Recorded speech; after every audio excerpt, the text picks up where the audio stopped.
Good morning, everybody. I would just like to, I haven't done a Geoffisode for a little while. I washed my hair this morning. It's going to be a long time, as you can see, for the next however long. I was out with someone for a paddle this morning and they said, well, we're down for another 7 weeks and Jeff, your hair's going to be atrocious by then.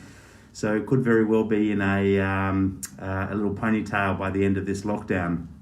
I hope everyone's staying safe during the COVID lockdown. I did think this morning that there is only one thing that we really want to do, and that is beat the Victorians. Their lockdown was their long one was 111 days.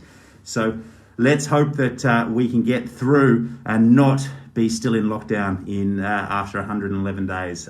Please stay safe. Thank you to the government. Get vaccinated if you haven't been vaccinated already, because the sooner that there is herd immunity, the better. And there's no one better to ask than veterinarians about herd immunity, because we see these viruses go through animals.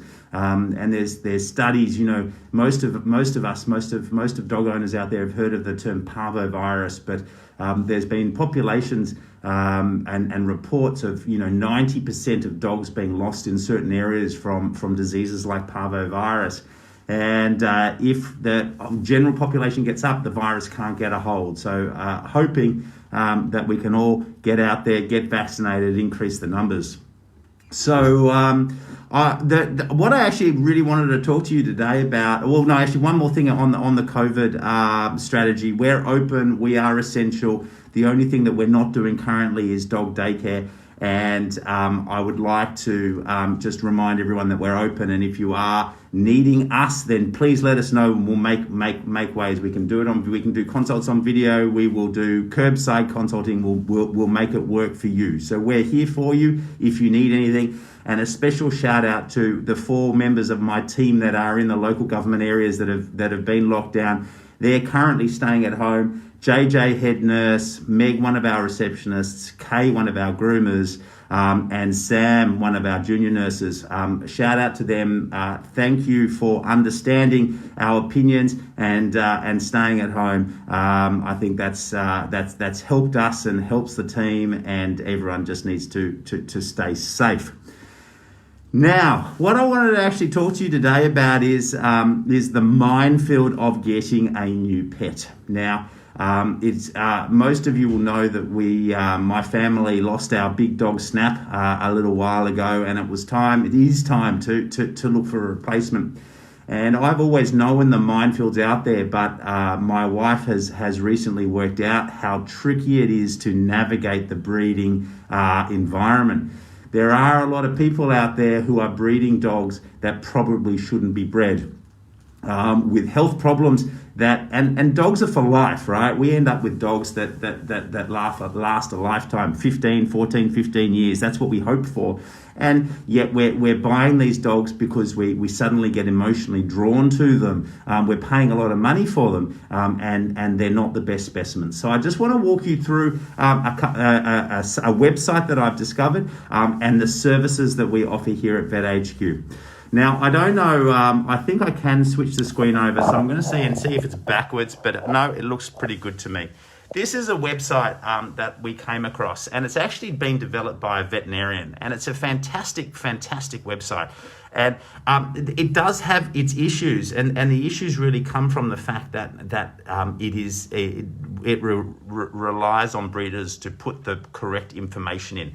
But what I want to talk to you about, and yeah, Nicole, I agree with you. Adopt a pet, but the problem also is that some people can't have need dogs that we get from 8 weeks of age, that are reliable, responsible, and a lot of dogs that end up in shelters have problems, and so a lot of people don't have those problems. So yes, we can adopt, but if you're not going to go down the adoption pathway, then this is at least a step in the right direction to help us navigate what is a really troubling environment where the breeders are out there.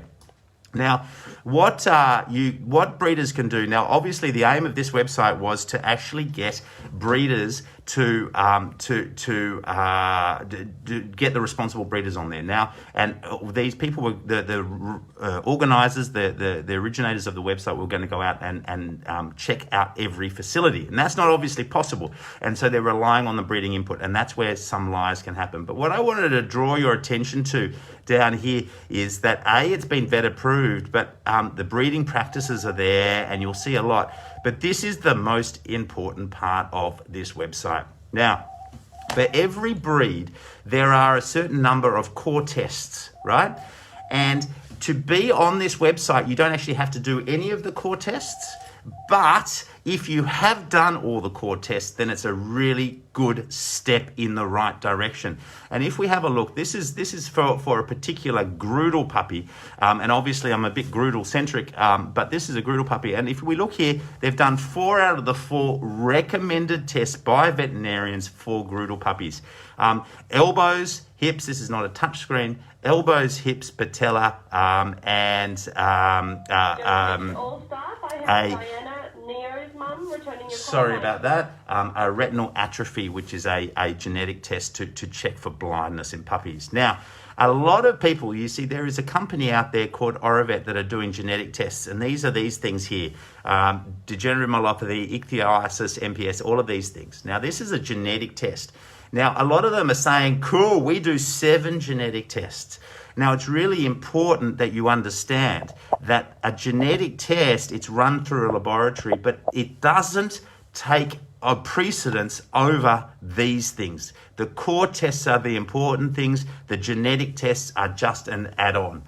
The other really important thing that we've worked out only recently is that the genetic test is a test that is only been ratified, or at least has a normal, for purebred dogs, right? So these tests here done by this particular breeder are done on the golden retriever and on the poodle. A lot of people are doing it on crossbreed dogs. And so they're doing these tests on crossbreed dogs, and they haven't been normalized, which means that we don't know how reliable these tests actually are. So I just want to get that across to you, because we had a dog in here that ended up with a bleeding problem, and we believe, and the genetic test was negative, but we believe it had one of those tests that, but because it was a crossbreed dog, it hadn't been normalized and therefore wasn't reliable. So I'm going to switch back here, and I'm just going to say that it is really important that we all understand what we're getting ourselves into. Now, please, if you are thinking about getting another dog, talk to us. That's what we're here for. We're very happy to have a conversation. And the other thing that I offer is ringing the veterinarian of your breeder. And I'm just going to give you a little example of this. My wife rang a breeder and said, oh, my husband's a vet and he wants to ring your veterinarian. And she said, straight away she got defensive, and she said, why? And it's like, well, he wants to do a double check and make sure that what you're doing is reliable and honest. And she goes, well, he has no right to do that. Now, straight away, that has warning bells. Now, I actually rang that breeder, that breeder's vet, and the vet said, oh, yeah, the puppies are healthy. And I said, and the adults? Oh, no, she doesn't bring the adults to me. So straight away, there's warning bells. She also mentioned, when I actually spoke to her, I said, well, I like to speak to my colleagues. And she went, well, I'm in Brisbane, and that's obviously not a colleague of yours. And it's a very, very small profession. We only have 5,000 vets, 2,500 practices in this country. And so what we do at Vet HQ is we will request that you, if you find a breeder that you like, then please ask them, what's the name of your veterinarian? We make a phone call and we check. And so just a couple of stories that I experienced in the last couple of months.